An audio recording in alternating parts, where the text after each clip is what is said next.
I'm back. Just because the guy with the burrito in his butt came on the show doesn't mean you can take me away forever. And this week, BYU is going to lose to UCF. This is the Big 12 squad. Time for that long intro again. You're talking ball with the Big 12 squad.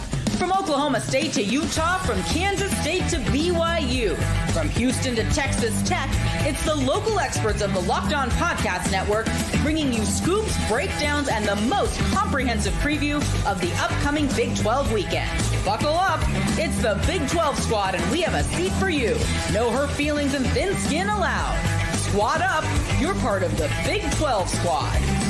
Happy Thursday, everybody, and welcome into the Big 12 squad. Grab a drink or two or six based on the way this show usually goes, and let's enjoy the Big 12 squad as we get everybody in this conference together. Thank you for making our shows your first listen every single day as a part of the Locked On Podcast Network. Jake Hatch of Locked On BYU Cougars, Cody Stovall, Locked On Oklahoma State, Mike Giddens of Locked On UCF, brand new to the Locked On Podcast Network, Mountaineer Paul of Locked On West Virginia, Kevin Borba represents Colorado, and Parker Ainsworth of Locked On Houston Cougars, who records every show on a Nokia 6. Thank you, Parker, for bringing the throwback to the episodes. We're still working on Wi-Fi here, apparently. I was going to say, you said they're supposed to have a few during. It feels like we record as if there have been a few before. I don't know how this normally goes. Yeah, usually. Oh, my gosh. And then late to the party, Casey Cowan of Locked On Texas Tech. That's exactly where we'll start. Casey, Texas Tech was also late to its football game. They didn't show up till the fourth quarter, and then they decided to do those points. What on earth happened there? Well, I thought I would just do my best impression of the Red Raiders, show up late. I'm also going to leave early, if you don't mind, just not play the fourth quarter. What happened there? We call it a typical teching in the 806. Home favorite, sold-out crowd, a homecoming, got a little momentum in the tank, and then you lay an egg. So for lifelong Red Raider fans, not something we haven't seen before, unfortunately, but we did learn again, when you don't pressure their quarterback, they pressure yours. Yes. Good things don't happen. And unfortunately, that's been a common theme for the Red Raiders so far this season. Yeah, and the kid that transferred from Texas Tech to Baylor did a really good job of getting in the Texas Tech backfield all Saturday long and giving the Bears thanks for that reminder. In love. Yes, thank you, Casey. All right, see you, Casey. Good to have you.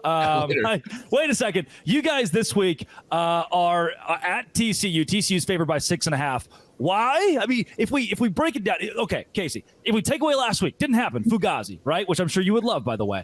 Then TCU's not favored in this game. We're taking 1 week of a sample size and giving it all to TCU. Is it right the Horned Frogs should be favored by a touchdown? I got to be honest with you, even if Texas Tech was able to win a game last week against Baylor, unless it was like in blowout dominating fashion, I don't know that I'd be surprised to see the Horned Frogs favored over the Red Raiders. Tech has been bad on the road. Under Joey McGuire, we were ecstatic to get the win over Arizona, which doesn't look quite as exciting as it did at that time, given what the Wildcats have done since. But just a road win in general, something that's been hard to find. And I really just feel like through the early course of Texas Tech's schedule, there was a whole lot out there still to be learned about them, even though you're finding ways to get wins. You're in one more margin ball games, obviously, which is a consistent thing, the Big 12 Conference. So I'm not surprised, really. I got to be honest with you. I don't think it's all that crazy to see Tech a dog on the road, whether they would have won or got the result that they did. Good. Glad to see things are still not going very well over there. There's so little confidence in either of those responses. Hey, man, Cody, I've been lifelong in this Texas Tech game, all right? We're a coin flip program. I don't care what the week is. Flip the coin. We'll probably do something insane as far as a win as an underdog at some point in the year, but this is the way it goes in the 806. Being a Red Raider ain't for the faint-hearted. 10-2 is still technically possible. Exactly. Cody Stovall, not only did Oklahoma State win against BYU, they also lost against BYU on Friday night, and you chipped a tooth. So you going to sign language for us here, or how does that work? No, Morse's voice still works. I'm gonna figure it out here. At least I can say the pain that I've felt watching Oklahoma State this season is pretty comparable to the pain in my face right now. You know what? You are right. We finally found a quarterback just to lose him. But I told the dude, if you try to stiff arm the turf, you're probably not going to win that battle 99 times out of 10. Yeah. I don't know. Wait, what's time out. happening Math. right now, 99 times out of 10? 99 Oklahoma times. math. Oklahoma Yeah, math. that's Stillwater America math. All right. And Chris Level sent his daughter to that school. I don't know how. Well, mathematics, it's not necessary, okay? We know how to farm. We know how to golf. We know how to run cross country, and that's good enough in my book, buddy. Wow. Jake Hatch, your football team lost on Friday until it didn't anymore. What even was that? Pretty incredible stuff, all things considered. BYU absolutely pulled a rabbit out of a hat. Jake Retzloff continues to show that he is absolutely masterful at the quarterback position, and I can't put anything past this BYU squad right now because they seem to have found different ways to win every single week. But let's go to the team that also won on Saturday. Mike G with UCF. Your team got a big win on the road against Iowa State. I turned the game off at 28-14. It was over. And then you pulled an Oklahoma State. What a fall apart in Ames. I feel like Jake's rubbing it in my face talking about finding ways to win. We're finding ways to lose down in Orlando right now. But look, I think it's going to be a great game on Saturday. UCF they're going to give them hell. But there's something about a team that can't find ways to win at ends of games that makes things exciting in a bad way for fans. So, look, fans are raising the pitchforks. It feels like the FireGusMalzahn.com website gets fired up here late in the season. There's a lot of pressure in Orlando right now, and so it's going to be a great game on Saturday. I can't wait for this. It's going to be primetime Big 12. How about Mountaineer Paul? Just got news that West Virginia has fired Neil Brown to hire Nick Saban. Helping break that one down. Saw that headline this week. Congratulations, my friend. A guy can dream. A guy can only dream. It's either going to be Jimbo or Nick Saban, according to our fan base. Of course, yes. What about Santa Claus? Is he busy this time of year? I feel like fall's kind of his prep season. So it's been rough, obviously. Neil Brown now is 3-17, lost 8 straight ranked opponents. Just unbelievable. Can't even defend it at this point. And I just reported earlier, Matt Yeomans of VSIN is reporting that Neil Brown will be out by the end of the season. I did a show on that earlier. Probably going to be gone. Mountaineer Paul, I am reporting that I will pee tomorrow morning after waking up from sleep. That's great. Breaking news. Neil Brown was fired at the end of the season. Surprise. Not a huge surprise at all. But it was nice to get, because our local media just won't say anything bad at all about Neil Brown, no matter what. So it was nice to see somebody report something outside of it. Is the weather nice? Did you have fun? Yeah. Cody Stovall, you know a thing or two about that. Those athletic departments, the second you start asking those real questions, they get a little stingy. Yeah, they don't take too kindly to you putting out stuff that goes against the approved narrative. That's Cody Stovall. Thank you very much. And scene. Hey, going up here on the Big 12 squad, Colorado has an outside shot at the college football playoff, which I think our friends at ESPN would kind of like. So that there's a real possibility. And 100%. Houston has an outside shot at the college football playoff in 2036. This is the Big 12 squad show. More on that when we come back. Today's Big 12 squad show is brought to you by FanDuel. FanDuel is the number one place that I will go and say BYU is an underdog against UCF. I think BYU is going to win this game. I'm going to go FanDuel, and I say FanDuel +2 for BYU. Absolutely sign me up. FanDuel.com is America's number one sportsbook. And right now, if you put in $5, ching, they'll give you $200 in bonus bets. Oh, no, I lost my $5 bet. That's fine. You still get $200 in bonus bets. And that's the best part of FanDuel. And in the middle of a game, you get a hunch. You can go make live bets based on the stats and the play-by-play that they also give you on FanDuel. It's easy. Visit FanDuel.com. It's America's number one sportsbook. I promise. You'll love it. FanDuel.com, official sponsor of the Locked On Podcast Network. Visit FanDuel today. Back on the Big 12 squad show, Kevin Borba. Deion Sanders is football coach and winning football games. And now, still a Big 12 title hope alive. Yeah, I think Colorado has really shown that they could play complete football. They surpassed the 4-win threshold, which was kind of their demon that they needed to exercise after last year.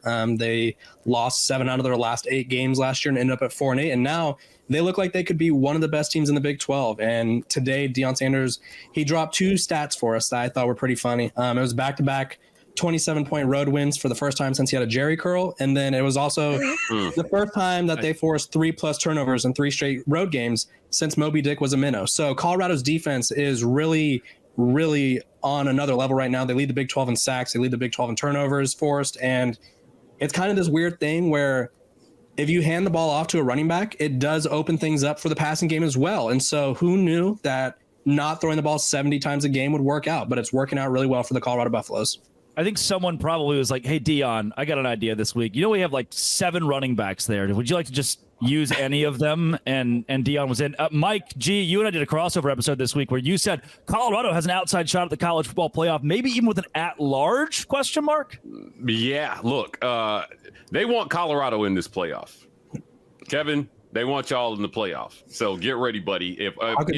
If Colorado wins out, and what Drake and I talked about was a scenario where, look, you not playing in that Big 12 title game might be a kind of a blessing because you don't have to risk getting that 3rd loss, and you can sit there and let BYU and maybe Iowa State battle it out. You win out, and then, bam, you're sitting there just primed to go to the playoff.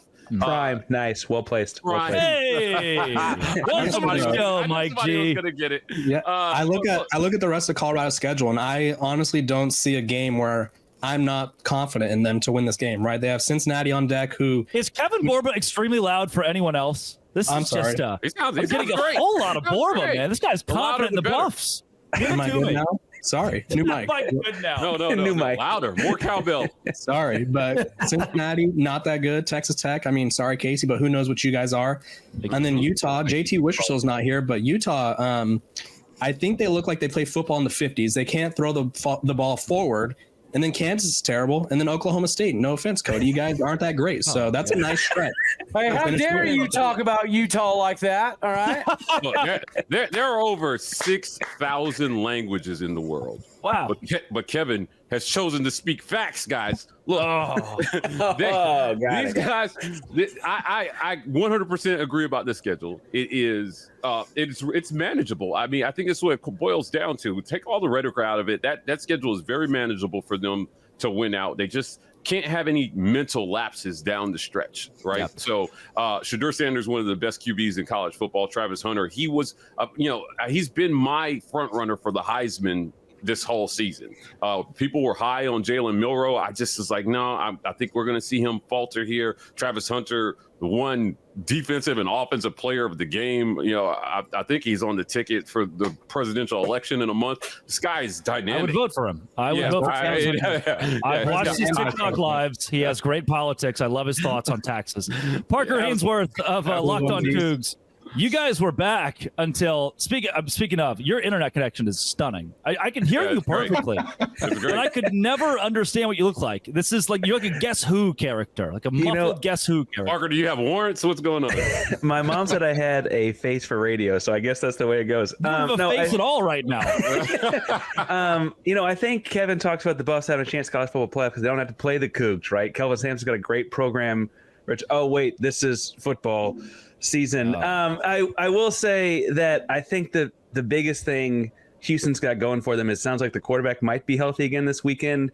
It really sucks to feel like you figure out just that part of it out and then he gets hurt and then you have to go back on your decision. That's never a fun situation to be in. Kansas City did not treat us very well. We looked like a little too much barbecue or something. But the offense was pretty anemic and slow. But y'all seem to all be fairly down on Utah football, and JT's not here to defend himself. So I'm going to say that's a good sign? ? Yes, thank you, Parker. The one time that the Houston guy can rag on Utah, who would have thought? This is the Big 12 we live in. Also, who would have thought that Baylor? Who would have thought that Cameron Stewart would show up on the same night that the Boston Celtics are hanging their banner? Good. I'm glad you get to watch it. Cam, your team won this week, but more importantly, going into a matchup with Oklahoma State on Saturday. What in the hell is this? Baylor has scheduled a stripe out the stadium. Guys, check this out. Every third section, green. Wait, they weren't showing up out of I thought protest. the green were just the empty seats. Is that not how that works out? Every second section looks like gold, unless you're in that middle row of seats, at which point you're green. I just imagine explaining this to your grandmother, that this is the stripe out that Baylor's going with. Cam, can you give me any sort of reprieve? No, I mean, there's no even clever joke about it. It's just bad. Like, it's just hard to understand. And they haven't even they've tried a regular stripe out like every year, like a normal stripe out every other odds and evens. section. The odds are green, the evens are gold. Right. And it's never worked. And they've tried gold outs, they've tried green outs. Literally the only thing that has worked is a blackout. The only thing. And then they're just like, what if we try striping it, but just differently? It feels like it's robbing the momentum we've been waiting for a year and a half after that Tech win. And then that needs to stunt it. Knowing Cam Stewart would be there in the press box, there at the very bottom in all black funeral attire, Cameron Stewart, the Baylor press box, is dressed out very appropriately with the most complex evens, odds, prime numbers. By the way, they're gonna wear black on Saturday in the most confusing promo I think I've ever seen. Coming up, let's preview a bit more on this week because we got so much coming up in the Big 12. This is the Big 12 Squad, where you're going to get a bunch of stuff from the Big 12 Squad. If you're not on your second drink by now, good luck on the Big 12 Squad. Guys, you ever feel like you need a little boost in the bedroom? It's time to stop worrying about your performance and get HIMS. That's HIMS, so you can feel confident knowing you can get hard and stay hard whenever you're in the mood. HIMS is changing men's healthcare by providing you with access to affordable sexual health treatments and from the comfort of your own couch. No insurance is needed, and one low price covers everything from treatments to ongoing care. With hundreds and thousands of trusted subscribers, HIMS can help you find the ED option that works for you. Start for free online. Visit today at hims.com/lockedon. That's HIMS.com/lockedon for your personalized ED treatment options. hims.com/lockedon. The products mentioned are chewable compounded products which are not approved by or verified for safety effectiveness by the FDA. Prescriptions require an online consultation with a healthcare provider who will determine if appropriate restrictions apply. See website for details and important safety information. Subscription required. Price varies based on product and subscription plan. Welcome back to the Big 12 Squad. We lost Cameron Stewart. That was all that he wanted. He wanted no business when it comes to Oklahoma State this week. Cody Stovall, do the Cowboys bounce back and get their first Big 12 win? They're 0-4 in conference play. No, because Alan Bowman is back to being our quarterback. I mean, it doesn't take rocket science to figure out how to stop Alan Bowman. Everybody in the country knows how to stop Alan Bowman, and it's a byproduct of also being able to stop Ollie Gordon. What BYU couldn't do, and what most teams have difficulty with, is a mobile quarterback, because it changes the numbers for you defensively on how you can attack and how you can overload certain sides of the ball. Garrett Engel could run. Zane Flores could run. Well, they're both injured, so they're not running anywhere. We have another quarterback who shattered all of Tom Brady's high school records at 6'4", 207 pounds, who runs a 4.59 40. And guess what? He ain't going to flip and play either, because Mike Gundy would rather pretend that making a bowl game is still the epitome of Cowboy football, as opposed to realizing that in the new Big 12, I don't know, we're supposed to be some king ding-a-ling swinging team. But we're not. Ding-a-ling swinging. Yeah. Right. Mike G, locked on UCF. Welcome to the squad. Okay. You can borrow that one if you need to. I don't know if Guff Malzahn is going to be in a King Dingling conversation, but if so, I got you covered, buddy. I just like the rocket science reference from a guy that put 99 into 10 earlier. Like it just keeps giving. It just keeps giving. Hashtag you're welcome. It spreads. It spreads. It spreads. Mountaineer Paul, West Virginia going on the road against Arizona this week. Let's go a bit more in depth. Nova Fita's still good. Ted McMillan's still good. In the Fire Your Coach Bowl, do you think West Virginia does ultimately have the? Do you want West Virginia to win or just get it over with? On a serious note, I could never root against. I know too many of those players. I could never ever root against them. Would it possibly benefit West Virginia if we lost from a fandom perspective? Probably. I think it would probably push Neil out the door a little quicker, but I don't think anybody's rooting for that. Do I have confidence that we'll win the game and be able to stop Ted McMillan, who's a top 10 pick? Absolutely. Not really. I think Jordan Leslie has proven that he knows how to have an above average to elite front seven and an absolutely just 130th ranked back end. And that's how it is almost every year. And I attribute that to the defensive line coach and linebackers coach at West Virginia being good and nobody else being good back there. So unfortunately, they thought it was a good idea to not hire a safeties coach this year. Yeah. And that has definitely sown its dividends. So what I hear is going to happen is that they're going to then hire our offensive coordinator, Kevin Borba, as their head coach and help us out too. So I'm rooting against West Virginia, or I'm rooting for them to lose as well, because that would trickle our way, right? That's the episode. That's how it's going to work. Well, when they said earlier, when they talking to Borba and said that they ran the ball a lot, I thought about Dana Holgerson and how he probably spilled a Red Bull while thinking about people running the ball so much. Probably not going to be happening a lot in this game. He loves his Red Bulls. Parker Ainsworth, you're going to tell me why Houston will beat Utah, but not yet. We're going to get there because I'm excited for it. We'll go to Kevin Borba. Kevin, quickly, will Colorado struggle with Cincinnati? I don't think they will. Cincinnati's defense is worse than Colorado State's, and Colorado lit them up. That was just kind of the only comparable defense in the hundreds that I could find when looking this up. Realistically, I don't think anyone could slow down Colorado's offense, regardless of how many receivers they have down. I think it kind of was a positive moment for them to win big without Travis Hunter this past week. He probably shouldn't have played for the 5 minutes that he did, but they won big without him, and I think they've shown that they've come a major way. Their defense has stepped up, their offense has stepped up, and I think a lot of people are changing their opinions on Colorado. I think I even saw a positive comment from Paul Feinbaum, so pretty big deal.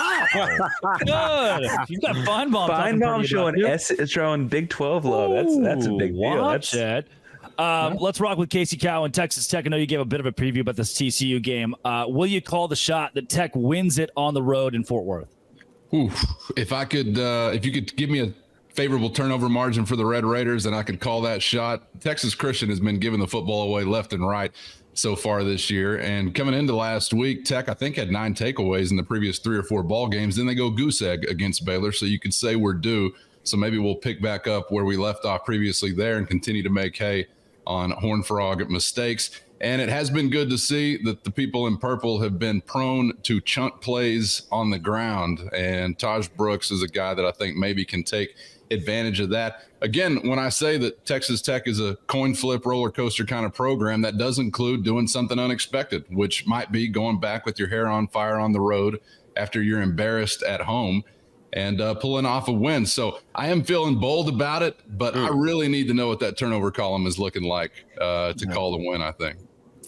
Mike G for UCF going this week at home against a BYU team that's number 1 in the Big 12. I know you've said on both your show and our crossover episode that UCF will win. In a short synopsis, why is that the case? It's going to be the ground game. The 354 yards on the ground they put on Iowa State, and that's in large part because of Ja'Cory Brown being able to run the ball effectively. 13 carries for 154 yards. If they can play ball control, because I think the only way to slow down Retzlaff is just to keep the ball away from them, right? Yeah. And if they can play ball control, they can win time of possession. You can limit their opportunities to score, get some key 3 and outs there, which they've shown the ability to be able to do, and then get opportunistic turnovers, which they did versus Iowa State as well. Again, I understand the late crash out this past weekend, but I really feel like BYU, this is not in the bag for them. UCF can do this. They've just got to execute their game plan. They've got to win the turnover battle, and they've got to get the run game going like they did on Saturday versus Iowa State. They can win time of possession. They can win this game. Yeah, Jake Hatch had to pop out real quick, but on behalf of him, I do think BYU ends up winning this game, though UCF gives up a lot of fight. I just haven't seen enough in the passing game for UCF to be confident in them winning. They'll be one-dimensional on the ground. They were this week, and it almost worked, but almost only counts in horseshoes and hand grenades. Parker Ainsworth, Houston and Utah this week. We have no JT Wistrcill, who has gone into hiding, witness protection after Utah's fallout. I heard he's applying for the OC job. Is that not? If the team who has more offensive coordinators gets an edge here, then Houston really looks good. They have exponentially more offensive coordinators than Utah. I would also take $1.8 million to step down from my role as Utah's offensive coordinator. For you, the Houston Cougars this week, after being demolished by Kansas, right back to your old ways. Is there a world in which Utah falls to 1-4 in Big 12 play and loses to the least of us. I think the biggest thing is, and it sounds silly after what just happened against Kansas, but through most of Houston's season, they've been in games where the defense plays well. They played Iowa State. The Oklahoma game, yeah. Oklahoma game. Iowa State was 3-0 in the late third, like at the end of the third quarter. Like these games typically are closer because of that. I look at a Utah team that has what feels like negative offense and literally no offensive coordinator, a quarterback situation. They've got the younger Wilson brother out there slinging around because they don't know the old man finally broke at quarterback, right? And he'll be back next year. Him and Alan Bowman both. Yeah, but they won't let him play with the wheelchairs. I don't know.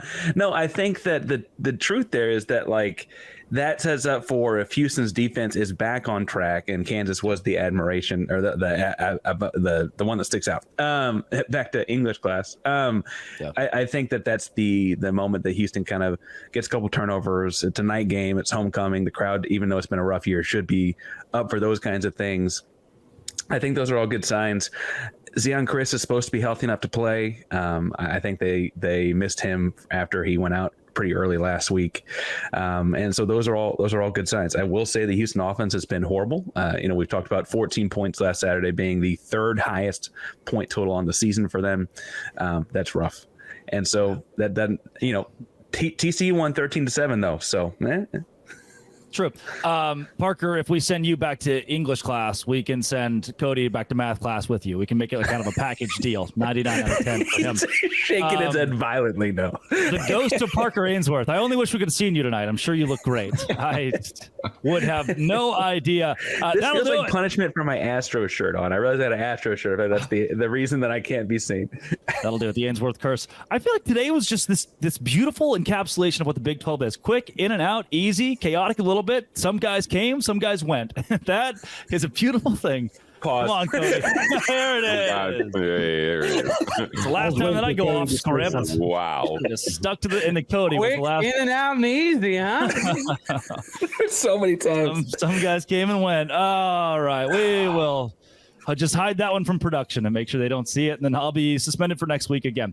Follow and subscribe to your favorite Locked On Big 12 family of podcasts, and we'll be covering your favorite team every day throughout the season. And don't forget, you'll be covering the entire conference every day with Locked On Big 12. Part of the Locked On Podcast Network, your team every day. This has been, and it always will be, from Cody Stovall to Parker Ainsworth to Kevin Borba and Mike Giddens and Casey Cowan and Mountaineer Paul. Locked On. Thanks for making it your first listen every single day. The Dose Grande Squad.